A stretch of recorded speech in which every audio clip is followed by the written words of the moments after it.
Shalom, selamat pagi. Renungan pagi Sabda Bina Umat Sabtu 29 April 2023. Firman Tuhan pagi ini terambil dari Kejadian 6 ayat 1 sampai 4. Demikian firman Tuhan. Ketika manusia itu mulai bertambah banyak jumlahnya di muka bumi, dan bagi mereka lahir anak-anak perempuan, maka anak-anak Allah melihat bahwa anak-anak perempuan manusia itu cantik-cantik. Lalu mereka mengambil istri dari antara perempuan-perempuan itu, siapa saja yang disukai mereka. Berfirmanlah Tuhan, rohku tidak akan selama-lamanya tinggal di dalam manusia, karena manusia itu adalah daging, tetapi umurnya akan 120 tahun saja. Pada waktu itu orang-orang raksasa ada di bumi, dan juga pada waktu sesudahnya ketika anak-anak Allah menghampiri anak-anak perempuan manusia, dan perempuan-perempuan itu melahirkan anak bagi mereka. Inilah orang-orang yang gagah perkasa di zaman purbakala, orang-orang yang kenamaan. Demikian firman Tuhan. Renungan pagi ini bertema hubungan tanpa restu. Dalam masyarakat Sunda ada dongeng tentang Telaga Bidadari, mengisahkan seorang pemuda tampan bernama Awang Sukma yang menikahi putri bungsu seorang bidadari dari Kahyangan.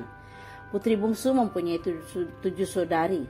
Ia ditinggal oleh kakak-kakaknya sewaktu mandi di Telaga Bidadari yang terletak di sebuah hutan lebat. Pada saat itu tanpa sengaja Awang Sukma mengintip mereka dan menyembunyikan salah satu dari selendang para bidadari itu.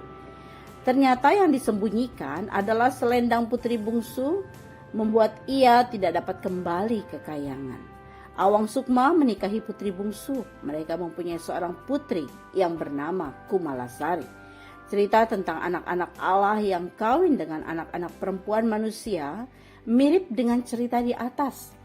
Kita tidak tahu persis fakta sesungguhnya dari cerita-cerita itu.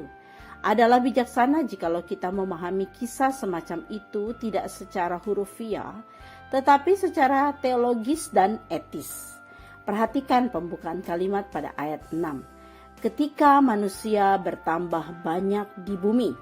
Frasa ini menjadi pengantar tentang keadaan selanjutnya yang terjadi secara logis. Jumlah manusia yang makin bertambah pula kejahatan. Kecenderungan hati manusia membuahkan kejahatan semata-mata. Roh Tuhan undur dan umur manusia menjadi pendek. Kawin campur adalah variabel yang turut menyumbang kepada kekacauan itu. Anak-anak Allah yang kawin dengan anak-anak perempuan manusia. Maksudnya adalah perkawinan campur antara orang percaya dengan orang-orang duniawi, mengakibatkan rusaknya tatanan nilai kehidupan orang percaya. Sebut saja Salomo sebagai salah satu contoh di kemudian hari, atau Ahab yang kawin dengan Isabel. Pengaruh dari perkawinan yang seperti itu buruk bagi pertumbuhan iman. Apakah saudara memiliki relasi yang berdampak buruk bagi hubunganmu dengan Tuhan? Jika ada, hentikan segera sebelum terlambat. Doa pagi ini, ya Tuhan, buka mata kami untuk melihat mana yang pantas kami jadikan sekutu dalam kebaikan demi kasih kepadamu. Amin. Demikian renungan pagi ini, selamat beraktivitas. Tuhan Yesus memberkati.